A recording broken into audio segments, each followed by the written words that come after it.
जय जय श्री राम। ओम नमः शिवाय, हर हर महादेव। अभी कुछ ही पलों में कुछ ही इंतजार की घड़ियां रह रही हैं। अभी आपने हनुमान जी का इतना सुंदर प्रभु का दर्शन प्राप्त किया है।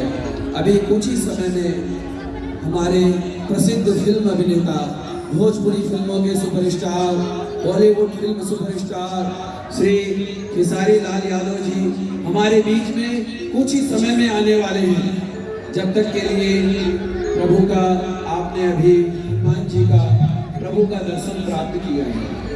कहते हैं रामायण को ग्रहण करने के साथ साथ अपने जीवन में उतारना भी उतना ही आवश्यक है जितना कि ग्रहण करना। अगर प्रभु श्री राम जी से हमें कुछ सीखना हो तो त्याग की भावना सीखनी चाहिए। प्रभु श्री राम से एक मर्यादित जीवन जीने की भावना देखनी चाहिए। भरत जी से त्याग की भावना सीखनी चाहिए। अगर परम भक्ति की प्राप्ति की जाए, ईश्वर को प्राप्त करने की बात की जाए, भगवान की भक्ति की प्राप्ति की जाए, तो हमें हनुमान जैसा भक्त बनना चाहिए। हमारे मन में कभी भी अहंकार का, लोभ का, क्रोध का कभी भी भाव नहीं आना चाहिए। हमें अगर सीखना हो तो रावण से सीखना चाहिए। रावण, महाबलशाली रावण, दशानन रावण, जिसको भगवान ने सभी कुछ प्रदान किया, शोहरत, नाम, ऐश्वर्य सभी कुछ प्रदान किया, लेकिन एक अहंकार के कारण, एक क्रोध के कारण रावण पराजित हुआ। इसलिए हमें रामायण से ये सीखना चाहिए।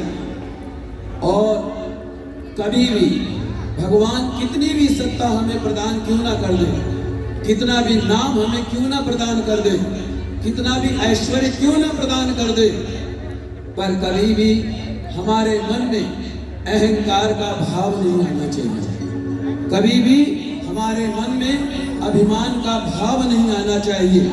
जब जब व्यक्ति के मन में अहंकार की भावना आई है, जब जब व्यक्ति के मन में अभिमान की भावना आई है, तब तब व्यक्ति का विनाश हुआ है। रावण की तरह व्यक्ति का विनाश हुआ है। इसीलिए कितना भी प्रभु हमें ऐश्वर्य प्रदान करे, पद प्रदान करे, पर कभी भी अपने मन में, अपने जीवन में अहंकार को न आने दे। हमें सीखना है तो प्रभु श्री राम से सीखना चाहिए। विनम्रता का भाव, सब कुछ प्राप्त होते हुए भी बिल्कुल विनम्र बने रहना।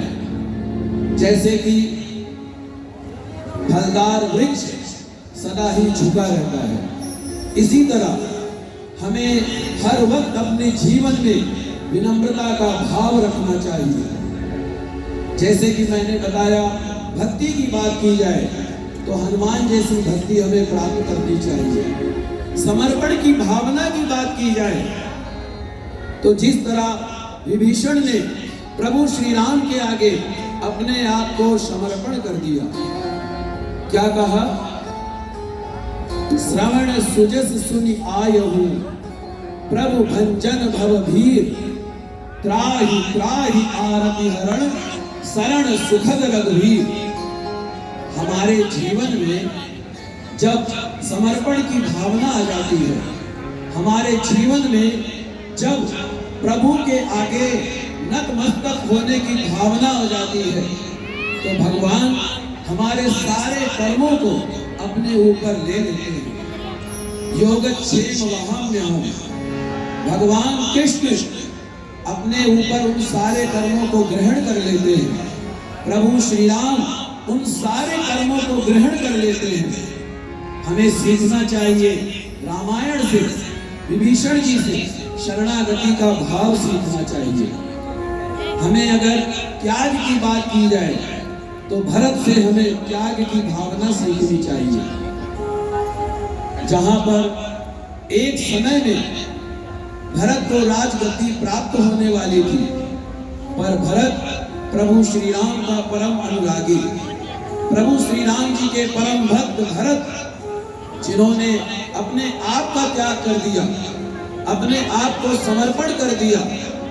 आज के देश में, आज के विश्व में, आज के समाज में, आज के धरोहर में हमें रामायण को ग्रहण करना चाहिए।